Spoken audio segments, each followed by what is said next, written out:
safe. Before you cross me, look both ways. Leaving the scene with no trace. None in my league. You out of place. I'm not at the top. I'm outer space. Can't eat with us. We're out of place. I'm doing fine. I'm feeling great. You're not my fan. You can't relate. Straight talk going state to state.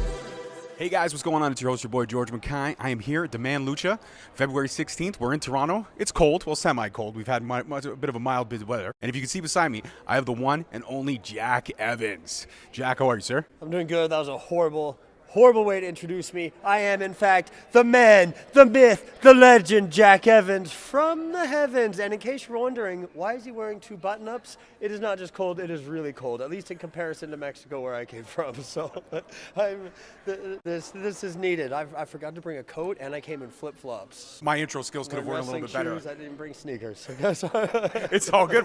We're in a very chillaxed conversation right now. Yeah. So, Jack, obviously I got to ask, you were on Chris Van Vliet about 9-10 months ago now. Mm-hmm. You talked about AEW and the contract expiring, and you were very honest about that, mentioning that it was a little bit on the lazy side on your part. Do you think that complacency, or recognizing that complacency, has made you better as we look 10 months ahead in terms of contracts and all that kind of stuff? Yeah, absolutely, because once again, if we're being absolutely honest, every time I get an opportunity like that, like with Dragon Gate, I honestly turned into like this little partying, like semi-alcoholic. AEW, I got lazy. AAA, the same thing happened.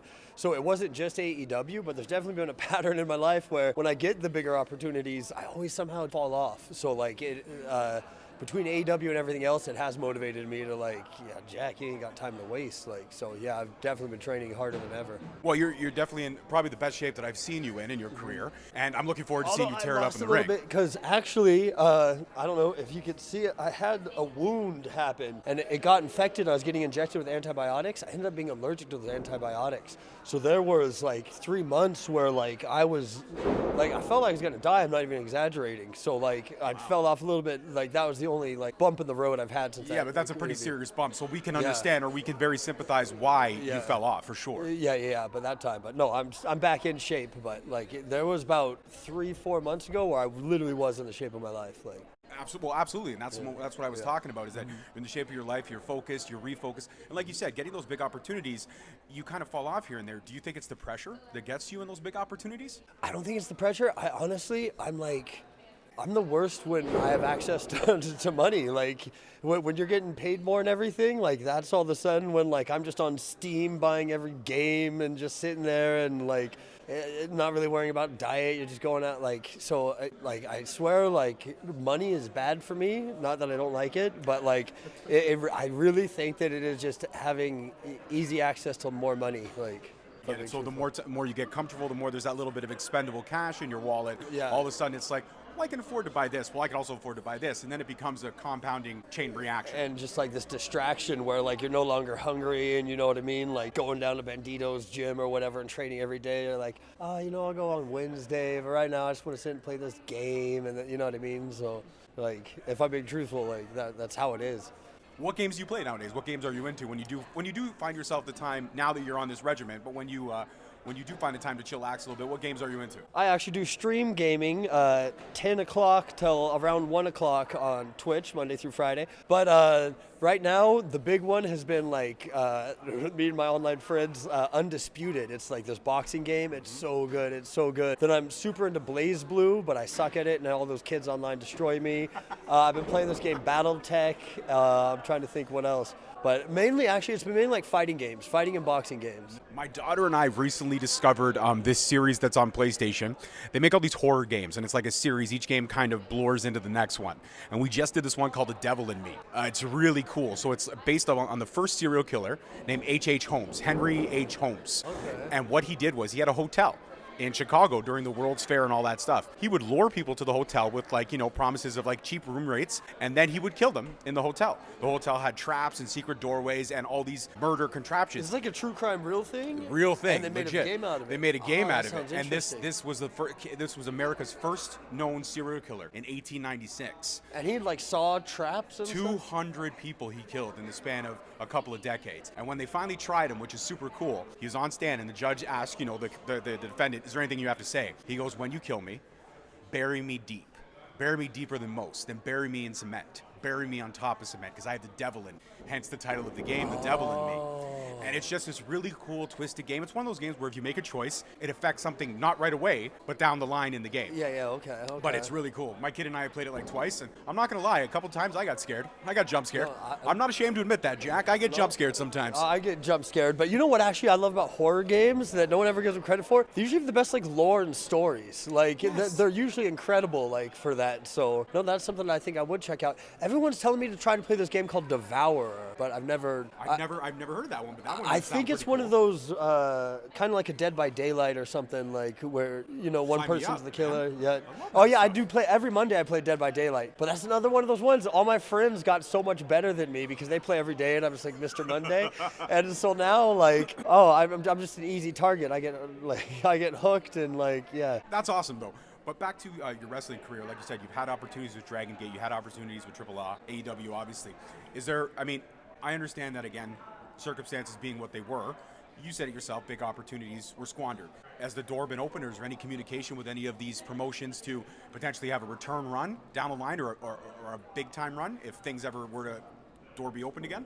Well, I think AAA would be the closest, but like right now, in all honesty, like I'll say hi and what's up or anything, but I don't actually really keep in like business contact. I only keep in contact with people I'm friends with. So like, I mean, it's there, but there hasn't been anything specific like, hey, do you have this date over and anything like that. So possibilities there, but right now I'm actually just mainly focused on Big Lucha, which is like, it's kind of Bandito's promotion. He runs it with this guy, Don Lalo, and they're really coming up in Mexico. Like it's my favorite promotion. It's like a family. It reminds me of Dragon Gate back in the day where there's just, it felt like a family. Dragon Gate was different. It hit different. It hit different, and that's how they are. Like, and they're really just pushing the limit of, like they're taking like, even in my prime high flying and everything, they're pushing stuff beyond that and everything. So I'm really focused on Big Lucha right now. Awesome. So even though it's not a huge promotion, I really think you're going to start hearing about it more in a couple of years.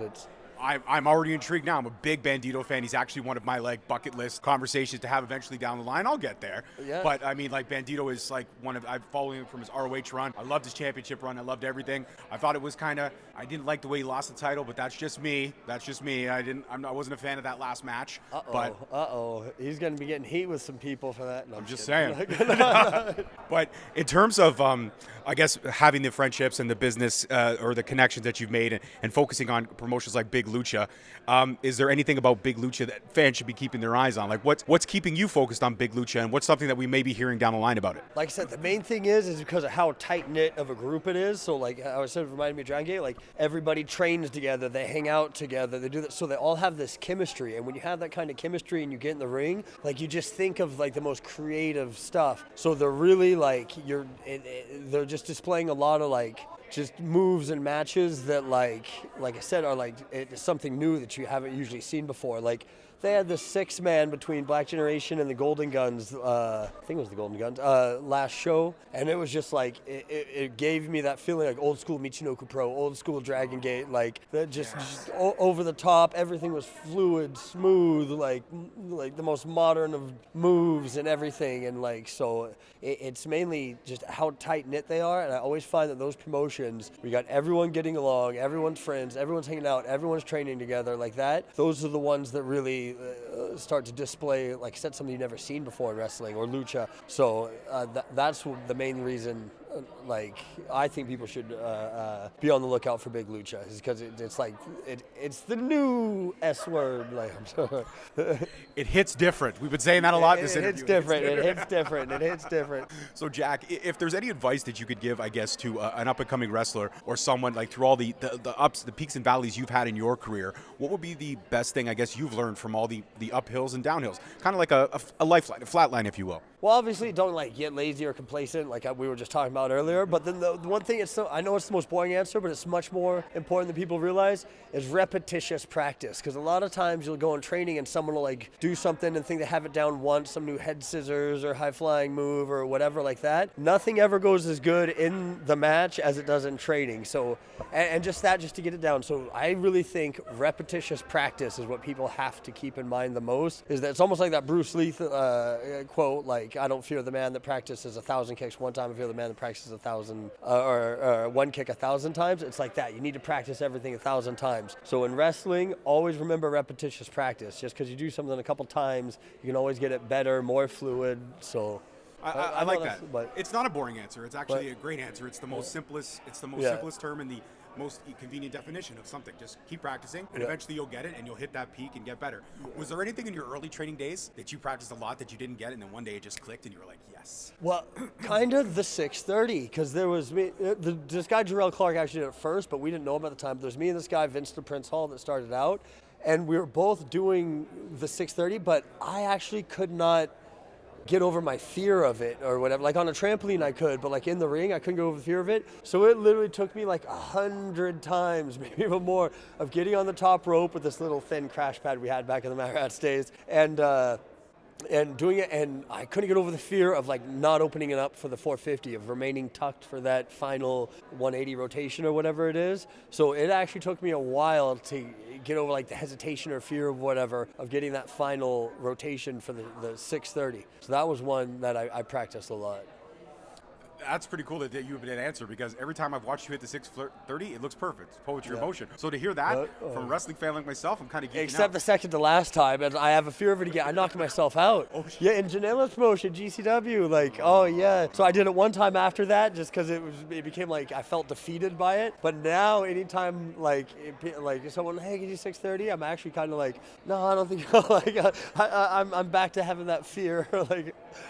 What was the hardest thing for you to learn in the early stages of wrestling? Because this I find is a question, especially for someone who's had so many matches like yourself and you've done so many different things in the ring. What was one of the simplest things that was the hardest to learn? Because I hear from a lot of wrestlers that teaching yourself to fall is the toughest thing in the world, because we're not trained as that. As human beings, we always try to catch ourselves. So when you're learning to take a bump or something like that, teaching yourself to fall is the mind over matter is the hardest thing to comprehend in the early stages of training.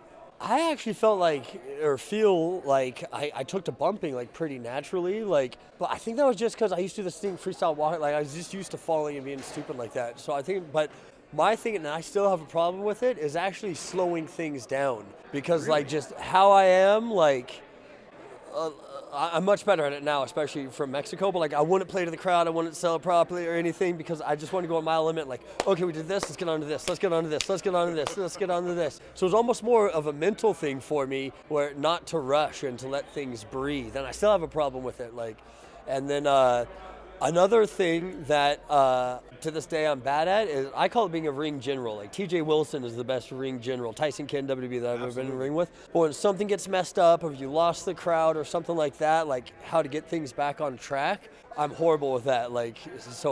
And even to this day. So I think for me, it was actually less of like the bumping or the physical side of wrestling, and it's always been more of the mental side, because like I'll panic in that ring easy as hell. Like, oh, we don't got the crowd. What are we gonna do? Let's go. Do we go home? You know what I mean? Like in my mind, I turn into like a neurotic mess. You overthink a lot when it's the one place where you shouldn't overthink. Am I right when I say that? You gotta stay calm, and then not only just stay calm. Like I look at like old I just watched Wild Pegasus versus Black Tiger 2 or whatever, and like they do something cool and they let it breathe, and they're not instantly going to the next thing, and they're kind of pacing around, maybe looking at the crowd or whatever. Where like I've always had that problem where, bam, okay, we got the pop, let's get him again, let's get him again, let's get him again, let's get him again. And so like, as weird as it sounds, like I have like this like fear of silence, like, oh, if the crowd isn't always popping, then something's wrong, and that's not actually how it is. Like sometimes you really do gotta, like, you hit that 630, don't worry about, and the kick out, don't worry about waiting, even 30 seconds before you go on to the next thing,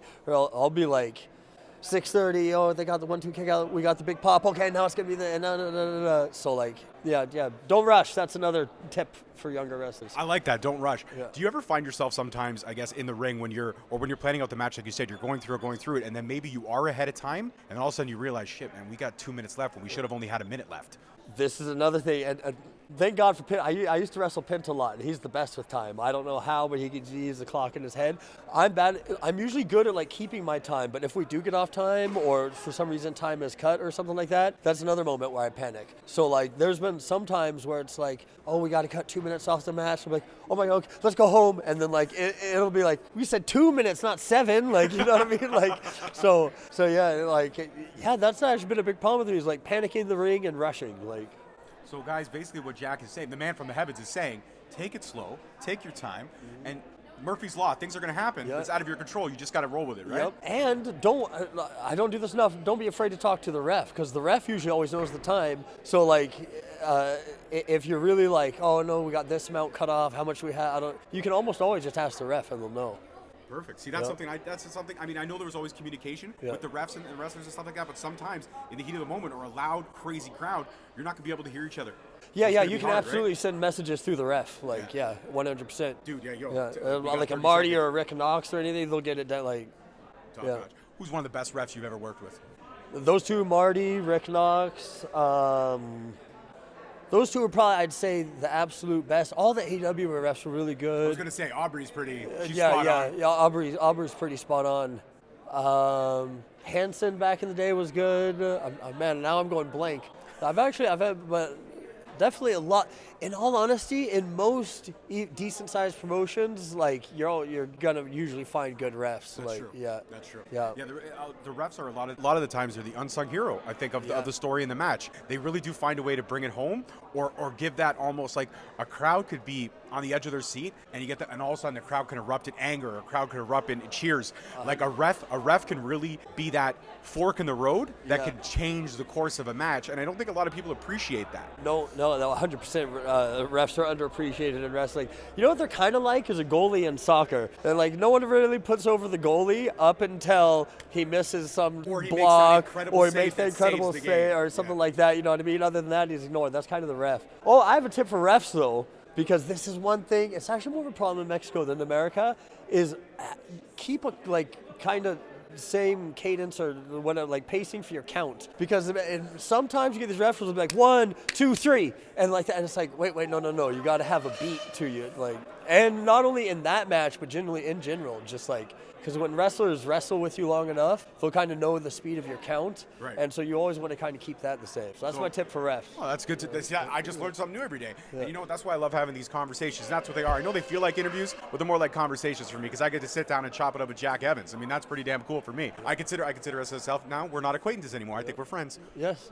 Best friends forever. Best friends forever. That's amazing. Yeah. Well, could you do me one favor? Can you give me that Jack Evans energy and tell people that you had an amazing conversation with Straight Talk? And if they could give us a subscribe, we would appreciate it, and maybe you would appreciate it. I had a mediocre No, I'm just kidding. Boom, I am the man, the myth, the legend, Jack Evans from the heavens, and I just had the most amazing conversation anyone's ever had in the history of humanity with this man. If you do not like, subscribe, and follow, then you are a horrible person, and you should be ashamed of yourself. Boom! And you know this, man. That's true. And I think that's a great way to end the interview. Jack Evans, thank you so much for the time and the conversation. I appreciate you, dude. Peace, love, and wrestling, guys. We'll see you next week. Peace. Thank you so much for listening. Don't forget to tune in next week for another great episode on all available podcast platforms and hosted on Podbean. Also, check us out on YouTube at Straight Talk Wrestling, on Instagram at Straight Talk Wrestling, on Facebook at Straight Talk Wrestling, and on Twitter at _Straight Talk. And if you feel the need to buy some sweet merch, check us out on ProWrestlingTees.com. Leaving the scene with no trace, not in my league. You out of place. I'm not at the top. I'm outer space. Can't eat with us. We're out of place. I'm doing fine. I'm feeling great. You're not my fan. You can't relate. Straight talk going state to state.